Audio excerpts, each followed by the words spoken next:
Okay, so starting off this video over here by my big storage shed, and I'm gonna make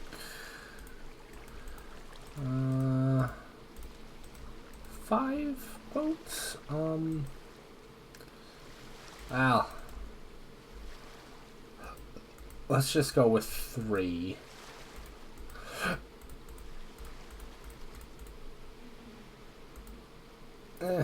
5. Now, you may ask, why, good sir, are you making 5 boats? Well, it's because I've had an idea. A truly ingenious idea. Okay.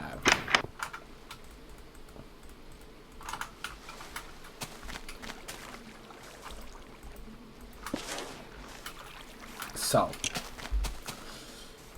this series I'm running right now, it isn't called an NSSS Let's Play. It's called an NSSS Let's Playtest, which is notable in that a playtest involves interacting with new features. And so far, I haven't really done that much, aside from decoration with these vertical slabs. So, I'm going to come over to my redstone testing area, and you can also see here I've finished the exterior on the train station here. And so, when I bring us down to the testing area, you can get a good look at this end of the exterior, which is a little more detailed than it was before, and I hope is a satisfactory facade to the structure. Let's just drop everything except a boat, a bucket, a door. I think I need the other kind of pressure plate. Did I bring any wood over here? It'll be morning soon. I'll go collect some trees. Until then, I should have grabbed this type of pressure plate though. So, until then, I can show you the mechanics I'm thinking of. So, let's take off my quiver real quick. You can shoot a bow with an arrow, and it takes 2 shots to go down. But the quiver with the charging bow takes a boat out in 1 shot.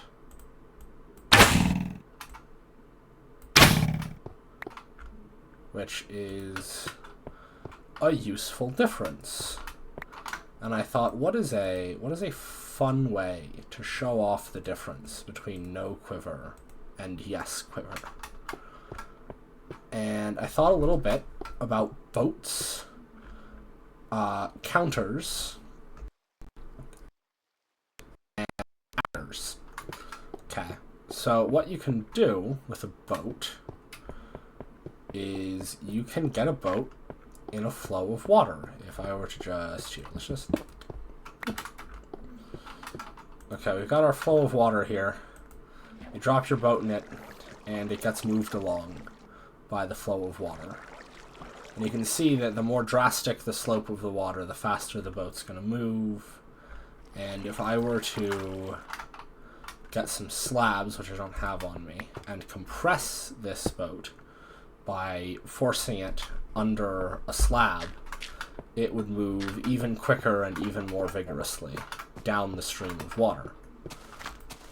And my idea was that I could make a little game out of this. Basically like one of those old arcade shooting galleries where boats are held up by doors in water, and and they're separated into rows. And as one row releases, your goal is to shoot the boats before they reach the end. And there will be some way at the end to tell how many boats you hit. Maybe something with doors, I think. So what I'm going to do is I'm going to get some cobblestone and some wood, and I'm going to come back here. And I'm just going to build one prototype row of this shooting gallery. Okay. I have a semi-functional prototype here. And if I just get that moving, you can see the boat moves between water sources, activates this door, and then rests at this final point. The only issue right now is that I built this one too small, again, for demo purposes. So the boat doesn't actually rest low enough in the water to activate this pressure plate. But the the scoring half is basically going to work that if a boat makes it through, it will open all the doors. And that's another issue that I need to work on, is that it gets caught on this door. It's possible to get caught on the corner of a door. The boat would make it through, and then if there was a water source on the other side, this boat would have kept going. The boat would make it through, and then each boat would cycle into the next position. What I'm probably going to do is actually go steal a design from the server, something I worked on with Maple, who is another playtester, and then implement just a straight copy of that in terms of how the boats work. But then, the way that'll work is that the more of these there are, thanks, Big, the more boats are in, right, the further down the boat stack they're going. The more boats you've let, that means you've let through, you've failed to shoot, right, because again, this is a shooting minigame, so in the ideal circumstance for the player, which I guess would just be me, because this is a single-player world,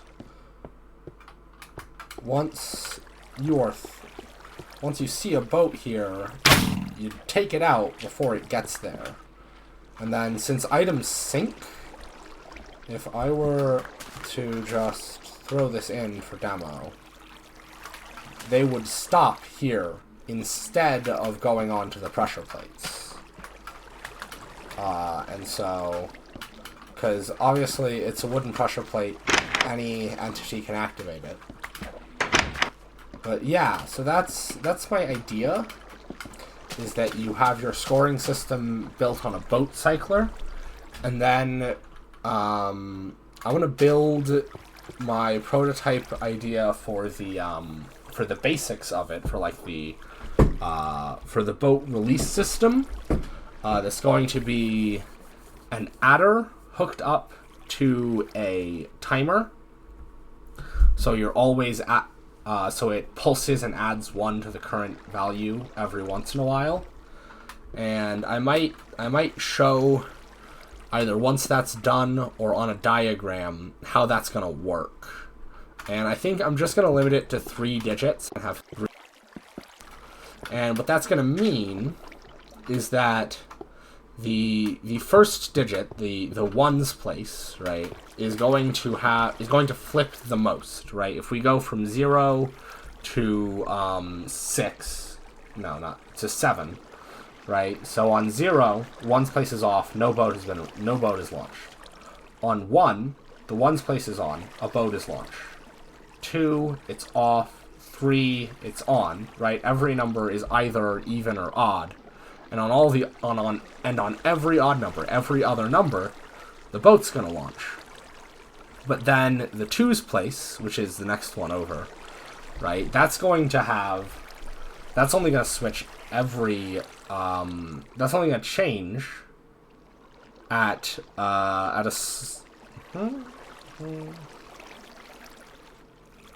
Yeah, we go from 0 to 1. We launch 1. 1 to 2. The 2's place launches. 2 to 3. Only the 1's place is launching. 3 to 4. The 2's place goes off. The 1's place launches again. And the 2's place doesn't launch. 4 to 5, another 1's place launch. 5 to 6, we have another 2's place launch. And then on 7, we have another 1's place launch. So that's, what is that? 4 1's place launches, 2 2's place launches, and 1 4's place launch. And so you're going to get a bunch of boats coming along this easy route, this closest route.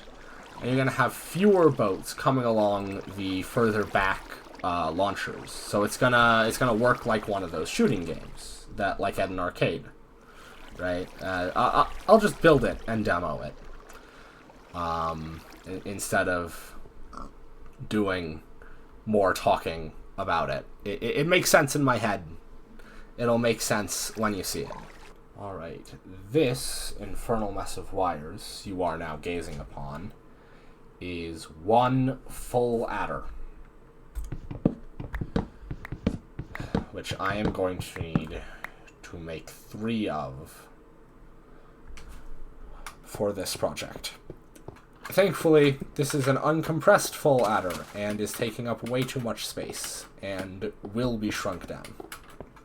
Let's start at the basics of how it works. We have 3 lines: our input, our B, and our carry in. We're not going to think about the carry in yet. For now, let's talk about our A and B inputs. What an adder is supposed to do is perform binary addition. That means that when A is on, we are reading a value of 1 on our output line. And when B is on, we read this output as 2, because we are receiving 2 inputs with a value of 1. And that is represented by our carry out. Oh shit, oh shit, oh shit, oh shit. No. No. Oh, look, he's dead. God, that was terrifying. That is represented by our carry out line. So 1 plus 1 equals 2 is going to go to our 2's place, our next level. And that is where our carry in comes in. Because only make 1 input. If we just have this half adder here, which this is a half adder, it only takes in a single input. So you can take in A and B, and that's it. You can only handle 1 digit of math. But a full adder needs to take 2 inputs and a carry in signal, which is what we have here. So now we look at our output of A, and we go all the way to the end here, and you can see that our sum is currently 1. We are summing, we are placing another digit back, presumably into a storage cell. Alright. And then, turn this off. For B, because of this XOR gate, it would also be 1. When 2 of these are on, we're going to take in an input. Our sum is blank because we're pushing to a carry out bit. This means that the next bit up, in our case this would be the 2's place, is on. It's there, right? So we're reading a value of 2, which is correct. I see a zombie over there. That's a little scary. Let's kill him before he decides to get closer. There we go. So, now there comes a problem with our half adder that our full adder solves with a carry in. Our carry in bit means that when I come over here, you will see that our carry out is on and our digit is on, because we're reading in a value, if we look at this, of 1 and 1 and 1 is 3. And that's going to give us a value on our output of 1 in the 2's place and 1 in the 1's place, also known as 3. So this is a fully functioning half adder. This is a fully functioning full adder. Now we only have a couple problems. One, I need to make a storage cell that will loop back in the input of this torch to our B input. Oh.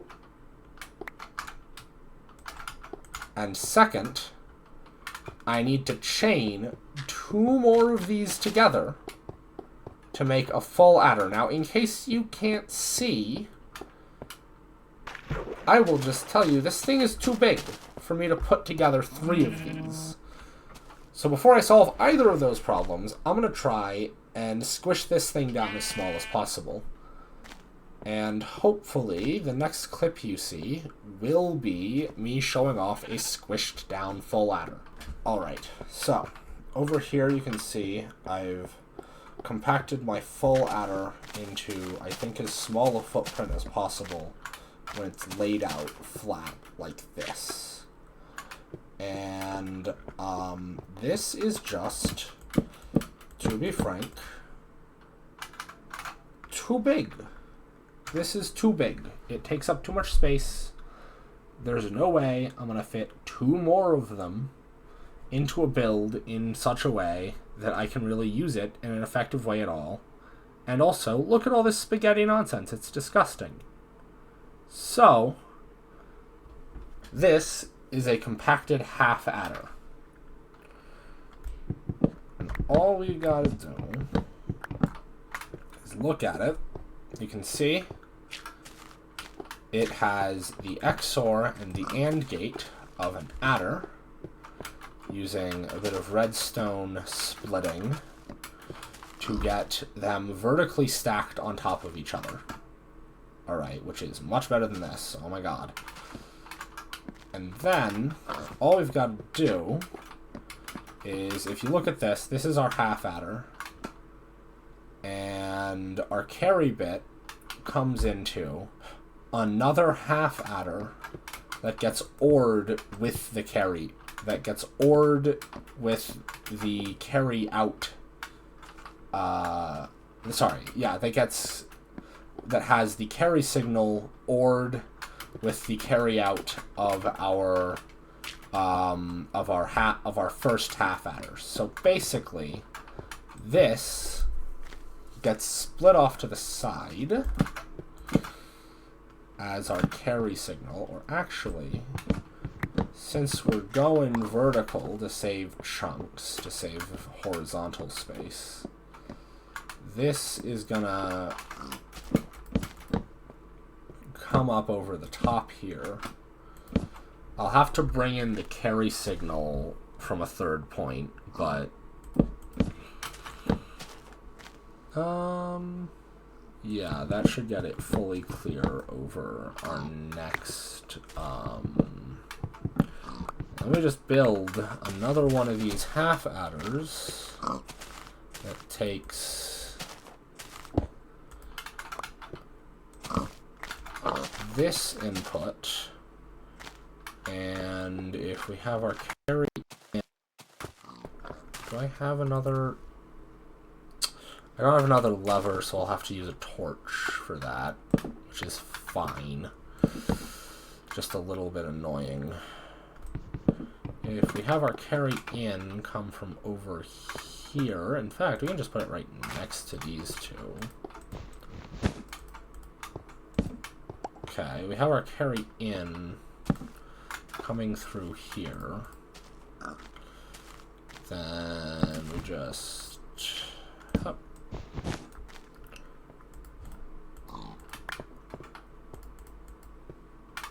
Okay, and I think that's more than 15 blocks. 1, 2, 3, 4, 5, 6, 7, 8, 9, 10, 11, 12, 13, 14. It's exactly 15.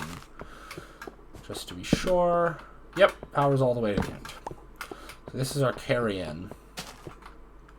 And it is just going to hit the XOR of our other half adder, and at the same time, let's have our split be here. Okay. So we've built our second XOR, and wow, this doesn't take... It's actually going to take a little more space in one direction. I'll work on that in a minute. First, though, we've got this XOR gate set up. Die.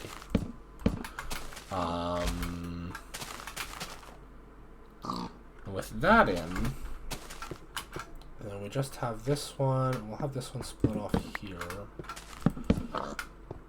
Alright. Oh boy, this is a disgusting mess. Let's have them split off at the same point, actually, to save a bit of space.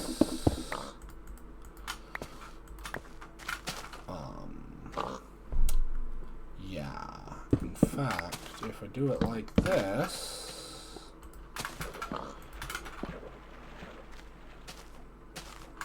I'm just checking. 1, 2, 3 blocks off the ground.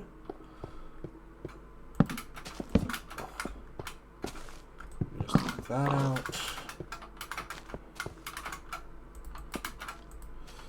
You know what would save some space, as opposed to doing it like this, is if we had a torch tower.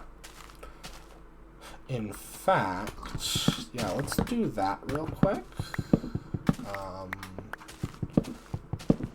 Before we try and make this a full adder, I'm going to go back to just our half adder. It's our little 2-input half adder. And let's see.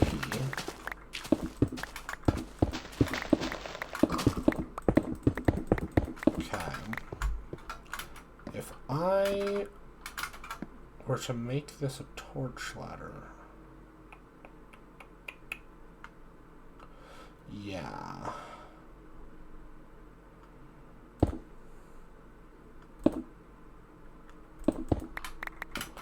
Okay, yeah, let's knock this whole thing out. Okay. Really just everything but this input line here. Alright. And if I just put in 2 repeaters, right? Okay. And then we just take in, we have the repeaters power the blocks above them. Oh, it does work.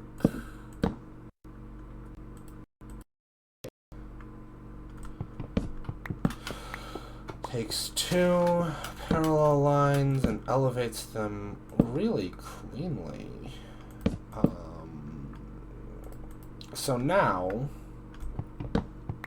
our 2 parallel lines fit in an even tighter space. This is a I don't know about the most compact. It's a pretty damn compact half. Yeah, if I just push this forward one, since I have space for it.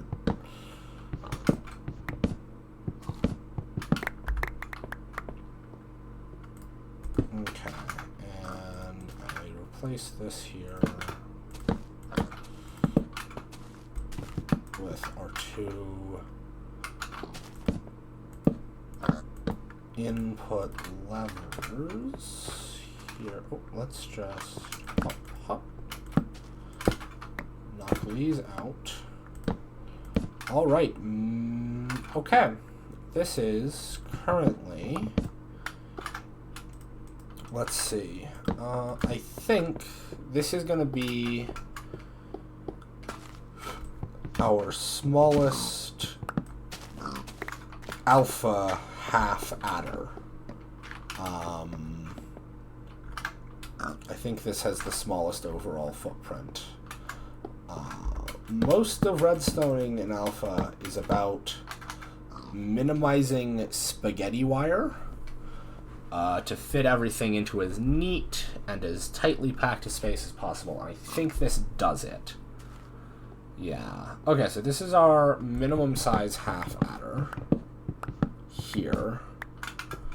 And what we need to do is we need to take this half adder, we need to put it in, we need to take its carry line off to the side, or maybe up. I'm not sure yet. I might switch. Yeah, I'm gonna switch so that the input is on top and the carry's on bottom, because that makes it easier to switch that out. And then we take our carry in as the input of just another one just like this. And that should give us our full adder once we put this OR gate on the end of our two carry lines. Alright, this is, I'm pretty sure, don't look at this half because this is just for viewing pleasure, this is the smallest AND gate I can make. Let's start at the back here. So, we have input A, B, and our carry in. Input A is on, the sum is on. Input B is on, the sum is on. Input C is on, the sum is on. NE2, carry out, no sum.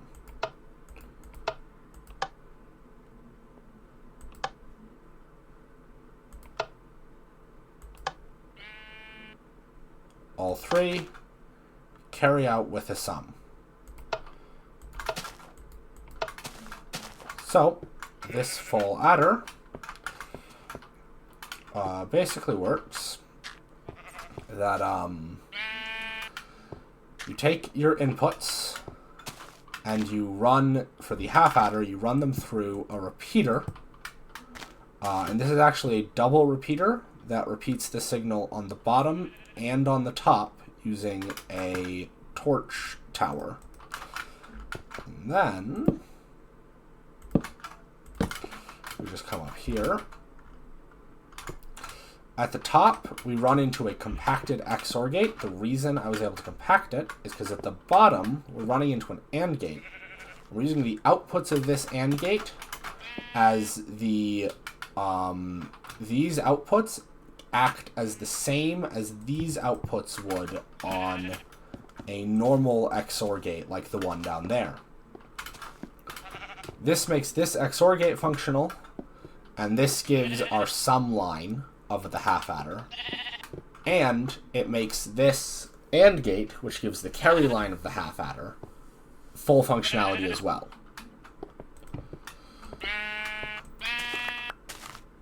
And all of this in as little space as I could feasibly get it. It's 1, 2, 3, 4, 5, 6, 7. If we don't count the input splitting, it's 1, 2, 3, 4 by 1, 2, 3, 4. It's 4 by 4 by 3. If we include the inputs, that goes up to 7 by 4 by 3. It's very compact, especially for alpha.